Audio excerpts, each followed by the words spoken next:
죄인을 부르러 왔노라. 누가복음 5장 27절부터 32절까지 말씀 담임 목사님께서 말씀 전해 주시겠습니다.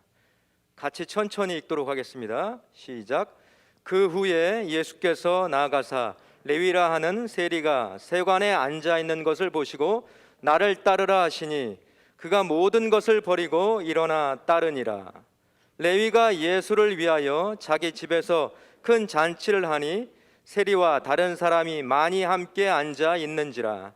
바리새인과 그들의 서기관들이 그 제자들을 비방하여 이르되 너희가 어찌하여 세리와 죄인과 함께 먹고 마시느냐. 예수께서 대답하여 이르시되 건강한 자에게는 의사가 쓸데없고 병든 자에게야 쓸데있나니 내가 의인을 부르러 온 것이 아니요 죄인을 불러 회개시키러 왔노라. 아멘. 여러분, 오늘은 죄인을 부르러 왔노라라는 제목으로 여러분들과 함께 하나님의 말씀을 나누겠습니다. 두 분의 이름을 여러분들에게 말씀을 드리는데 아마 우리에게 별로 익숙하지 않은 이름들입니다. 노먼 빈센트 피오 그리고 잭 하일스. 목사님들 이름입니다. 그런데 여러 면으로 비슷하면서도 큰 대조적인 그러한 면도 갖고 있는 두 분의 목사님인데요. 먼저 피오 목사님은 20세기 중반에 뉴욕에 있는 마블 컬리지엣 처치를 담임하셨습니다. 그런데 목회하시는 것뿐만이 아니라 많은 그 책을 쓰셨어요. 집필하셨는데 목사님이 쓰신 책들 가운데 가장 유명한 책이 1952년에 출간되었던 The Power of Positive Thinking, 긍정적인 생각의 힘이라는 그 책이에요. 얼마나 많이 팔렸는지 more than 20 million copies가 팔렸습니다. 많은 사람들이 이 피오 목사님 설교를 좋아했다고 해요. 그런데 그분 설교의 특징은, 그리고 그분이 쓰신 책의 특징은 죄라는 말을 거의 사용하지 않으신다는 겁니다. 52년 동안 담임 목회자로 섬기다가 1984년도에 은퇴하셨으니까 그 기간 동안 얼마나 많은 사람들이 이 피오 목사님의 설교를 듣고 또한 그분이 집필한 책을 읽으면서 왔을까 감히 상상해 볼 때에 큰 숫자라는 것을 느낄 수 있을 것 같아요. 반면 거의 같은 시대에 그 First Baptist Church of Hammond in Indiana 거기에 있는 교회를 목회한 잭 하일스 목사님이 있습니다. 그분 역시 42년 동안 그 교회를 담임 목회하셨는데요. 특별히 이 교회에 대해서 세계적으로 좀 유명한 소문난 한 가지가 뭐냐 하면은 주일이면은 200대가 넘는 스쿨버스를 운영해 가지고 성도님들이 교회에 오도록 돕는 교회였습니다. 주일 출석이 평균 2만 명이 넘는 교회, 대형 교회인데요. 그런데 200대가 넘는, 여러분 한번 상상을 해보세요. 교회 주차장에 200대가 넘는 옐로우 스쿨버스가 시간이 되면은 예배 시간에 맞춰서 쫙 줄을 지어서 들어와 가지고 거기서 성도님들이 같이 내리는 거예요.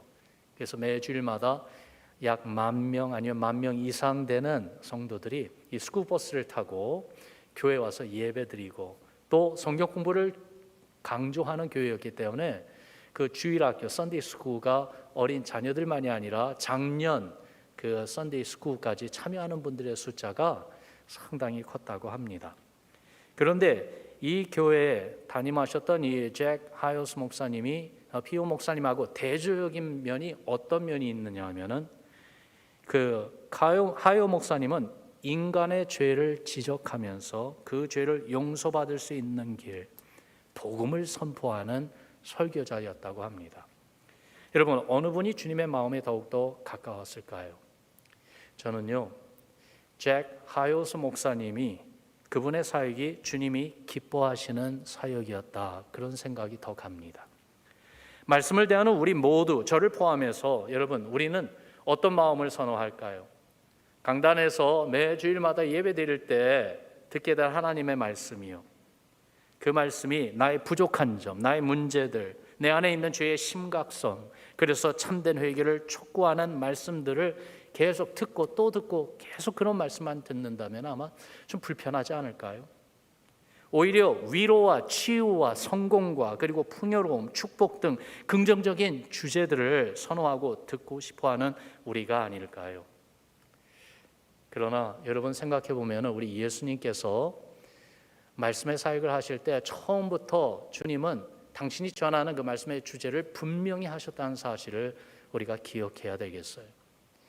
마가복음에 보면 예수님이 전하신 첫 번째 메시지가 어떤 주제로 전하셨는지 이렇게 우리에게 알려주고 있습니다. 마가복음 1장 15절 말씀 우리 같이 읽어보죠. 시작. 하나님의 나라가 가까이 왔으니 회개하고 복음을 믿으라. 아멘. 분명히 주님이 전해주신 메시지는 하나님 나라를 선포하셨어요. 그런데 그 하나님 나라를 온전히 받아들이며 그 하나님 나라에 들어가기 위해서 주님이 촉구하신 것은 죄에 대한 회개입니다. 또한 예수님에게 가까이 온 사람들도 살펴보면 마찬가지예요. 종교 엘리트들 그리고 self-righteous한 독선주의자들이 아니었습니다. 자신이 죄인임을 알고 또한 인정하는 사람들이었습니다. 그래서 그런 사람들을 늘 가까이 대하시는 예수님에게 별명이 붙었어요. 사람들이 예수님을 부르기를 The friend of sinners, 죄인들의 친구다, 그렇게까지 부르기까지 했습니다. 예수님을 가까이 할수록 내 안에 의로움이 드러나는 것이 아니라 나의 허물과 죄가 드러납니다. 그런데도 많은 죄인들이 예수님에게 다가오는 것을 좋아했어요. 왜냐하면 죄를 지적하고 정죄하는 것으로 끝나지 아니하시고 그 죄에 대한 해결책을 주셨기 때문입니다. 그 죄를 용서해 주셨기 때문이죠. 그래서 예수님이 하신 말씀들을 우리가 생각해 볼 때에 여러분 지난 주일에도 우리가 보았던 중풍병으로 인해서 침상에 들려온 그 사람에게 예수님이 처음 주신 말씀이 무엇이었습니까? 이 사람아 내 죄 사함을 받았느니라 하면서 그가 죄인인 것과 더불어 그 죄 문제를 해결해 주신 용서해 주신다는 선언을 하시지 않습니까? 간음으로 끌려왔던 여인에게도요. 나도 너를 정죄하지 아니하노니 가서 다시는 죄를 범하지 말라 하는 것이 예수님이 그 여인에게 처음 주셨던 말씀입니다.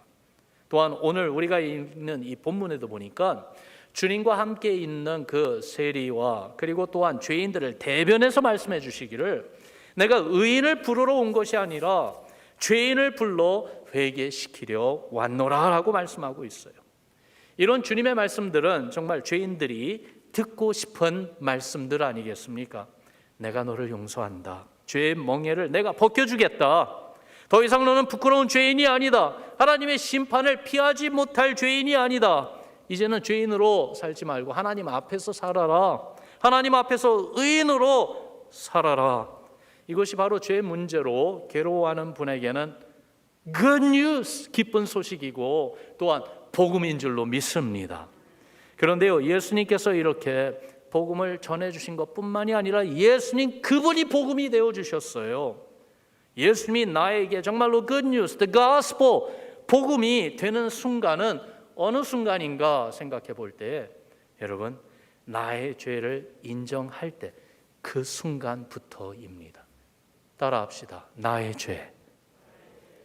하나님의 말씀은 우리에게 분명히 증거하세요. 로마서 3장에 보니까 의인은 없나니 하나도 없으며 깨닫는 자도 없고 하나님을 찾는 자도 없고 다 치우쳐 함께 무익하게 되고 선을 행하는 자는 없나니 하나도 없도다라고 말씀하고 있습니다. 세상 모든 인생에 대한 최종적인 결론적인 평가입니다. 더욱이 좀 더 내려가서 18절에 보면은 더욱더 무서운 진단을 말씀해 주고 있어요.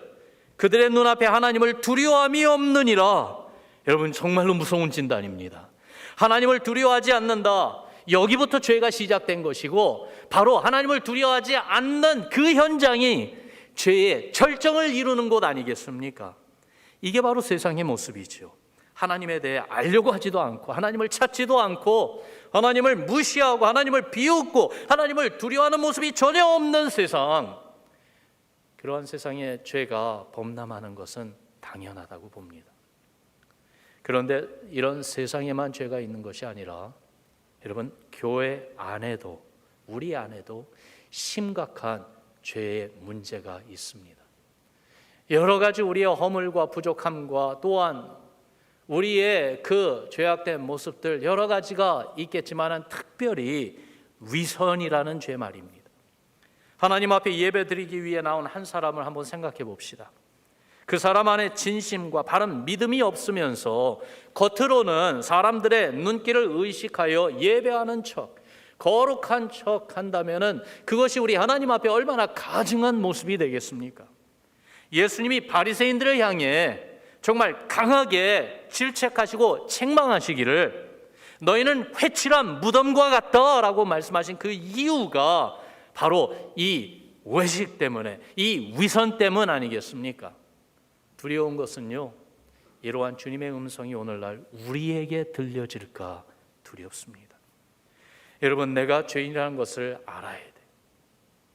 다른 사람 얘기 아니에요. 내 얘기예요. 여러분과 저의 얘기예요. 죄에 대해서 예민해야 되겠어요. 여러분, nut allergy 있잖아요. 이 nut allergy가 심한 분에게는 이 땅콩이 섞인 그러한 쿠키나 그런 음식 가져오면은요, 정말 그 음식이 큰 해가 될 수 있잖아요. 그래서 예민합니다. 조심합니다. 피하려고 합니다. 이처럼 우리가 영적으로 죄에 대해서 예민하고 조심하며 피하려고 하고 죄로부터 멀어지려고 노력하는 그러한 결단이 있어야 되겠어요. 이스라엘의 왕이었던 그 사울 왕과 다윗을 한번 비교해 볼 때에 두 사람은 같은 점도 있지만은 정말로 다른 점이 있죠. 먼저 두 사람 다 이스라엘의 왕이었어요. 그러나 크게 다른 것은 그 두 사람의 끝은 하나님 앞에서 너무 대조적이에요. 여러분, 사울 한번 생각해 봅시다. 외모로 보면은 흠이 없는 사람 같이 보였어요. 잘생겼고요, 키도 크고요, 웬만한 보통 백성들이 원하는 왕의 모습이었습니다. 그런데 그에게 결정적인 그 약점이 있었죠. 죄에 대해서 무뎠습니다. 하나님 앞에서 자기의 죄를 고백하지 않고 숨기려고 했습니다. 부인하고 변명하려고 했지요. 반면에 다윗은 어떻습니까? 사울과 비교해 볼 때의 죄 문제에 대해서는 어찌 보면 다윗은 더 심각한 죄의 문제를 가지고 있었던 사람입니다. 간음죄를 졌습니다. 살인죄를 졌습니다. 거짓말하는 죄도 졌습니다. 그런데도 한 가지 사울 왕과 다른 것은 죄를 자백하고 용서를 강구하는 믿음이 있었다는 사실이죠.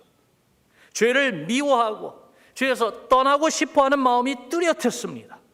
그래서 하나님께서 다윗으로 하여금 그의 죄를 알게 하시고 깨닫게 하셨을 때에 그는 밤을 새며 회개의 눈물을 흘리며 하나님의 용서를 간구했잖아요. 자신이 죄인이고 자신이 죄에 지었음을 숨기지 않았습니다. 고백했습니다.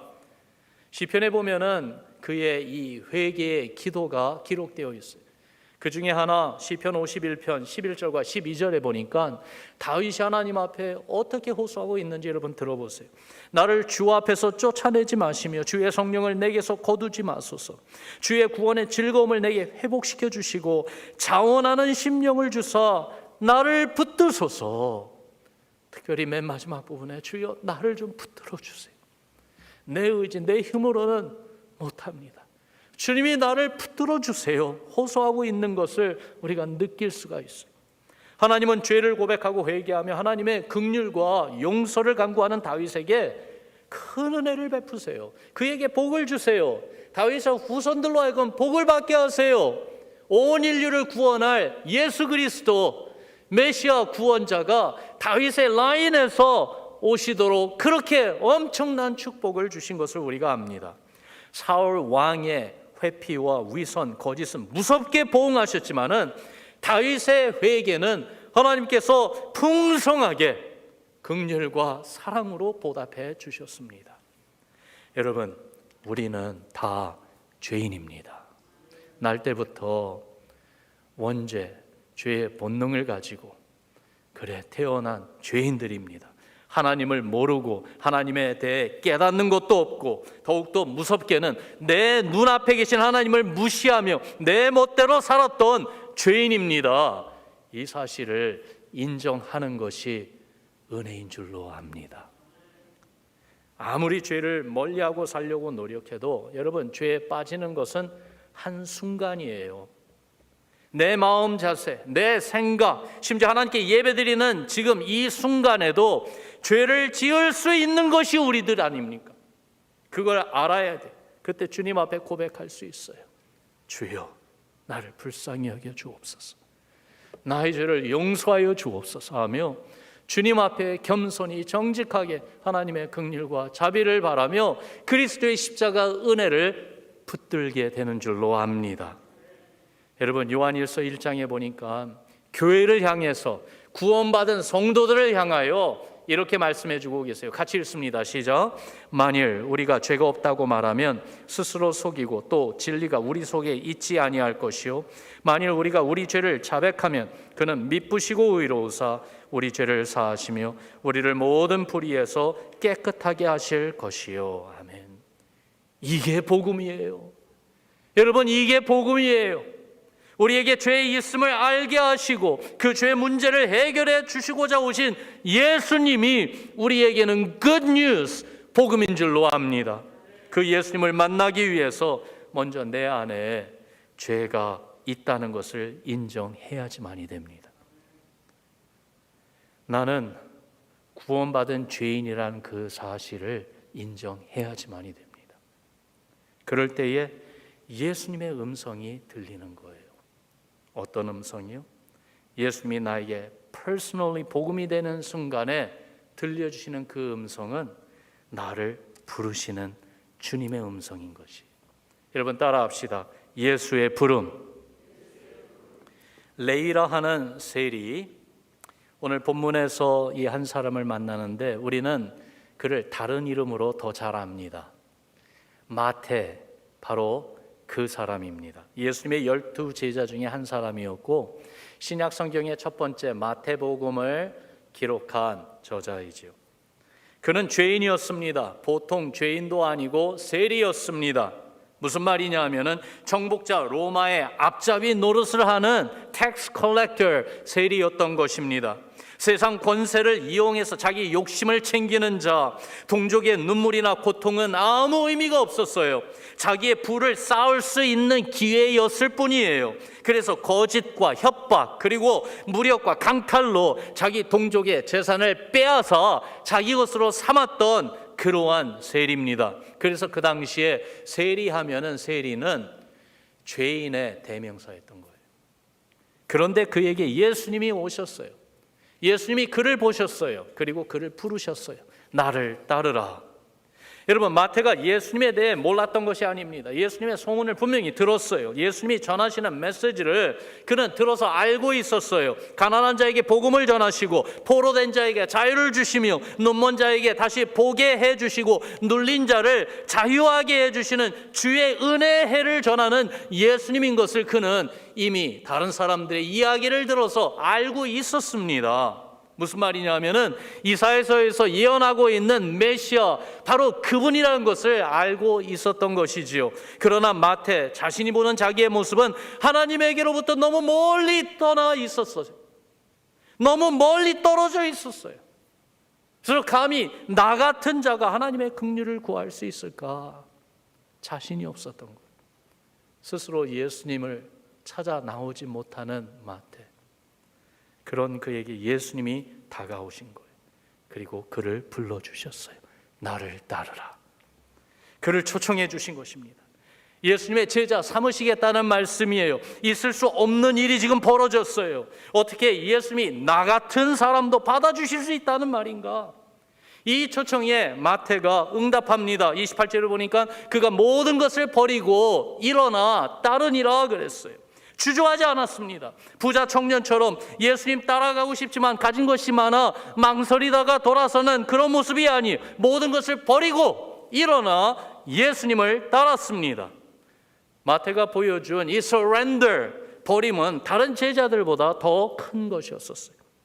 베드로나 요한, 그들은 고기 잡는 그 그물과 배를 버려두고 예수님 따랐잖아요. 그것도 대단한 결단이지만은 그러나 제자의 삶에서 옛 삶, 어부의 삶으로 돌아가고 싶으면은 언제든지 갈릴리 바다로 돌아갈 수 있었어요. 거기 가면은 그물이 있고 배가 기다리고 있었어요. 그러나 마태는 다릅니다. 자기가 세리로 일하던 그 자리를 버리고 일어나 예수를 따르는 순간 다시는 옛 삶으로 되돌아갈 수 없었던 것이에요. 그 자리는 많은 사람들이 시기하며 자기들이 차지하려고 애쓰는 자리였기 때문에 그것을 포기하는 순간 다린이가 이미 와서 그 자리에 앉아 있는 그러한 자리였죠. 그렇다 할지라도 예수님의 부름에 주저할 수가 없었습니다. 죄악된 삶의 모습 모든 것을 버리고 포기하고 일어나 예수님을 따랐습니다. 여러분, 나에게도 이런 구원의 순간이 꼭 있어야지만이 됩니다. 꼭 있기를 바랍니다. 세리 마태에게 오신 예수님이 내가 있는 그 자리에도 오셔서 가까이 오셔서 나를 불러주시는, 내 이름을 부르시며 나를 따르라고 말씀하시는 그 주님의 음성이 우리에게도 분명히 들려졌기를 바랍니다. 예수님을 처음 알게 되고요, 만난 한 번의 사건만이 아니라 한 걸음 더욱더 나아가서 이제는 예수님의 제자로 살아가면서도 다시 죄의 길을 걷게 되고, 다시 죄의 자리에 가서 앉게 되고, 다시 죄의 권세에 묶여서 요동하지 못하는 그러한 내 삶의 현장에 예수님이 오셔서 나를 따르라 라고 부르시는 그 주님의 음성이 우리에게 들려지기를 주의 이름으로 축원합니다. 내 의지로, 그리고 내 소원대로도 못하는 내 삶, 그러나 주님이 나를 부르시며 주의 말씀의 능력이, 권세가 나에게 말씀하실 때에 그 말씀을 의지하여 죄의 자리에서 일어나 그것들을 다 내려놓고 버리고 예수님 따르는, 그래서 죄인의 모습에서 이제는 참된 제자의 모습으로 나아갈 수 있기 때문이지요. 사랑하는 성도 여러분, 나를 따르라고 부르시는 주님의 음성을 듣기를 소망합시다. 지금 이 순간에도 나를 따르라고 하시는 주님의 음성이 주의 말씀을 통하여 우리의 심령 깊숙한 곳까지 들려지는 은혜가 있기를 주님의 이름으로 축원합니다. 그래야 죄의 자리를 떠날 수 있어요. 일어나 주님을 다시 따를 수 있어요. 정말로 주님을 가까이 따를 수 있는 거예요. 내가 주님을 따르고 있는가? 나 자신에게 물어봐야 돼요. 주님께 예배드리는 이 시간, 이 자리에서 정말 나 자신에게 그 질문을 던져봐야 돼요.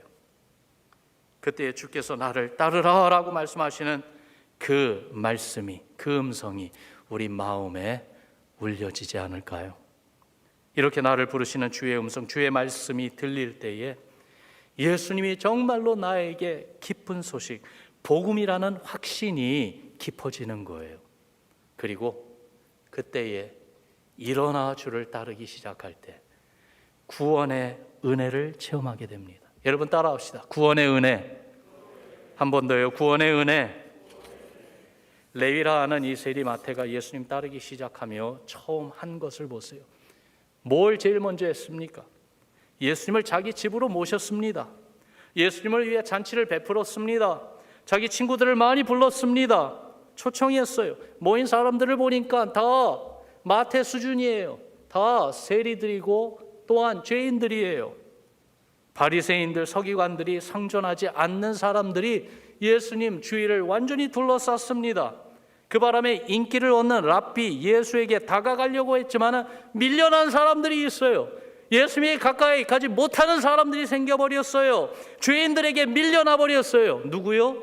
바리새인들과 서기관들이요. 여러분, 이것을 보면서 우리가 한 가지 꼭 깨닫기를 원하는 것, 은혜를 베푸는 주님 앞에서 우리는 절대로 밀려나면은 안 됩니다. 바리새인들, 서기관들처럼 독선주의를 고집하면은 밀려나게 되어 있어요. 왜요? 주님은 의인을 부르러 오신 분이 아니라 죄를 불러 회개시키러 오신 분이기 때문에 그래요. 자기의 의를 주장하고 고집하는 자는요, 구원의 은혜를 알 도리가 없어요. 구원의 기쁨을 얻지 못합니다. 그 모습을 오늘 30절에도 보여주고 있지 않습니까? 바리새인과 그들의 서기관들이 그 제자들을 비방하여 이르되 그랬어요. 영어로 보니까 they complained. 마음이 시기와 질투, 비방과 원망으로 채워져 가고 있는 거예요. 은혜와 평안, 감사와 기쁨이 생길 틈이 없어졌어요. 여러분, 어떤 경우에도 주님이 베푸시는 은혜의 자리에서 밀려나지 않기를 바랍니다. 주님이 기뻐 받아주시는 이 불쌍한 영혼들, 죄인들, 그들의 자리에서 내 교만, 내 독선주의, 이것을 주장한다면 밀려날 수밖에 없어요. 그렇기 때문에 어떤 경우에도 주님 앞에서 겸손합시다. 주님 앞에서 겸손합시다. 그리고 정직합시다. 그러며 주님 앞으로 더욱 가까이 다가오기를 간절히 소원하는 우리 모두 되기를 바라요.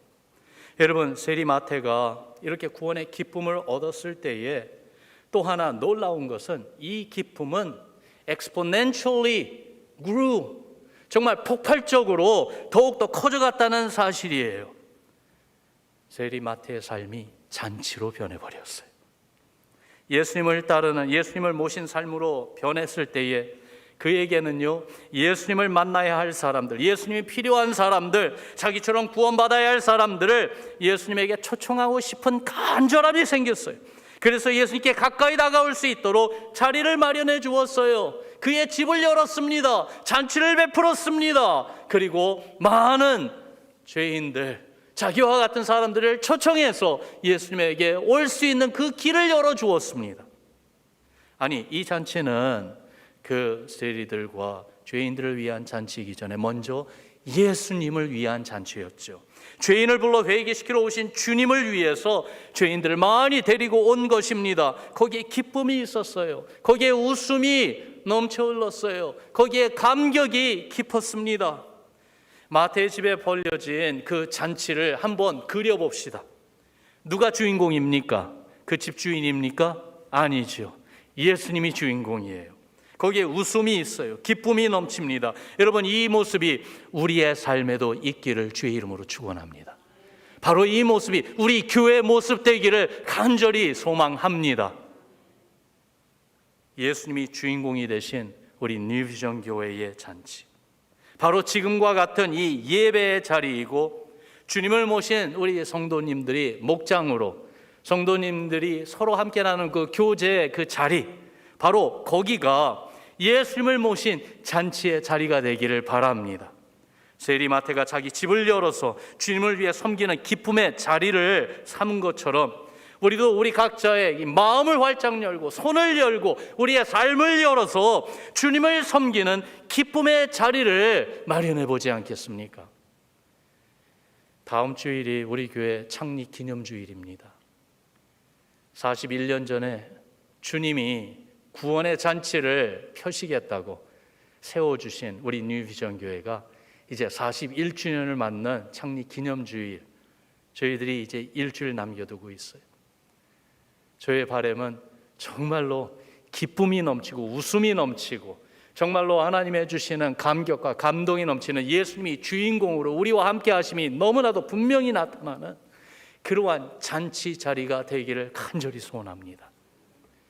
우리 모두, 그리고 온라인으로 예배 드신 우리 성도님들도 기도하시면서 준비하시고 함께 참여합시다. 함께 나옵시다. 그러면서 주님을 예배하며 주님이 우리 같은 죄인도 용서해 주셔서 이제는 죄인이 아니라 제자 삼아 주셨다는 그 사실에 감사함으로 하나님을 찬양하고, 또한 함께 기쁨을 나누는 그런 우리 교회 되기를 소원합니다. 오늘 본문의 핵심 구절, 예수님이 하신 그 말씀 32절 말씀이, 우리 다시 한번 이 말씀을 읽습니다. 시작. 내가 의인을 부르러 온 것이 아니요 죄인을 불러 회개시키러 왔노라. 한 번 더 읽습니다. 시작. 내가 의인을 부르러 온 것이 아니요 죄인을 불러 회개시키러 왔노라. 여러분, 이것을 하시고자 하나님의 아들이 사람이 되어 우리에게 오신 거예요. 십자가의 고난을 당하시고 3일 만에 부활하시고 승천하셨어요. 나 같은 죄인 한 사람을 회개시켜서 살려주시고자, 영생을 주시고자, 그리고 주님이 주신 구원의 은혜가 너무 크고 놀라워서 우리의 삶이 잔치가 아니고서는 다른 것으로 표현할 수 없는 그러한 삶으로 변화시켜 주시고자 예수님께서 오신 것입니다. 그래서 정말 우리의 삶을 통해서, 우리 교회를 통해서 이 주님의 구원의 은혜와 기쁨이 많은 이들에게 흘러가며 전해지도록 축복의 통로로 삼으시고자 여러분과 저, 그리고 우리 교회를 주님이 지금도 붙들어 주시며 우리와 함께하여 주시며 인도하여 주시는 줄을 믿습니다. 구원의 은혜가, 구원의 기쁨과 감격이 다시 한번 새롭게 흘러가는 이번 한 주 되기를 소원하지 않으시겠습니까? 1월 한 달 동안의 말씀을 함께 이렇게 나눌 때마다 기도의 시간을 갖고 있는데, 오늘도 죄인을 부르러 오신 그 예수님, 그 주님의 은혜를 우리 마음에 새기면서 여러분 우리 기도하기를 원합니다. 지금도 죄인인 나를 부르고 계신 예수님, 나를 따르라 라고 초청하시는 주님 앞에 세리 마태와 같이 단호하게 주님을 따르는 결단을 내리는 우리 모두 되게 해달라고 기도합시다. 우리 가운데 처음으로 이 결단을 내리는 분이 있습니까? 나 이름을 부르시면서 나를 따르라, 그 주님의 부름에, 그 초청에 예 주님 따르겠습니다. 예수님이 나의 구주이고 나의 하나님이십니다. 나의 죄를 주님이 용서해 주시니 감사합니다. 이제는 예수님만 믿으며 살겠습니다. 예수님 내 마음에 나의 구세주로 영접합니다 하는 그러한 결단, 그러한 제자로의 발걸음을 내딛는 분들이 우리 가운데 꼭 있기를 바라요. 이미 그 결단을 내렸습니까? 이미 예수 그리스도를 따르는 제자로 살아오고 있습니까? 그런 가운데도 너무나도 쉽게 한순간 죄로 인해서 넘어지고 또 쓰러지고 죄의 길로 들어서는 우리들, 그런 우리를 향하여 또 부르시는 주님에게 내가 주를 따르겠습니다 라고 대답하는 우리 되게 해달라고. 주여, 나 이름을 부르시고 나를 따르라 라고 나를 다시 한번 불러주옵소서. 그래서 주께서 우리 모두의 삶을 기쁨의 잔치로 변화시켜 주옵소서. 우리 간절한 마음으로 이 시간 같이 기도합시다. 우리 함께 기도하겠습니다.